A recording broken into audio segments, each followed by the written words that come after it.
Early in the morning, all the chief priests and the elders of the people made their plans how to have Jesus executed. So they bound him, led him away, and handed him over to Pilate, the governor. When Judas, who had betrayed him, saw that Jesus was condemned, he was seized with remorse and returned the 30 pieces of silver to the chief priests and the elders. "I have sinned," he said, "for I have betrayed innocent blood." "What is that to us?" they replied. "That's your responsibility." So Judas threw the money into the temple and left.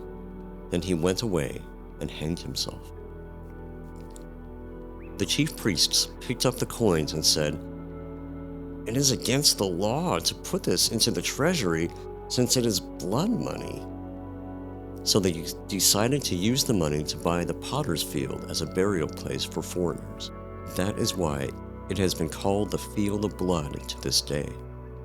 Then what was spoken by Jeremiah the prophet was fulfilled. They took the 30 pieces of silver, the price set on him by the people of Israel, and they used them to buy the potter's field as the Lord commanded me. Meanwhile, Jesus stood before the governor, and the governor asked him, "Are you the king of the Jews?" "You have said so," Jesus replied. When he was accused by the chief priests and the elders, he gave no answer. Then Pilate asked him, "Don't you hear the testimony they are bringing against you?" But Jesus made no reply, not even to a single charge, to the great amazement of the governor. Now it was the governor's custom at the festival to release a prisoner chosen by the crowd. At that time they had a well-known prisoner whose name was Jesus Barabbas.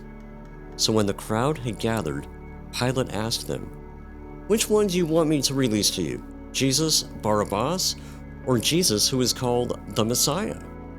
For he knew it was out of self-interest that they had handed Jesus over to him. While Pilate was sitting on the judge's seat, his wife sent him this message: "Don't have anything to do with that innocent man, for I have suffered a great deal today in a dream because of him."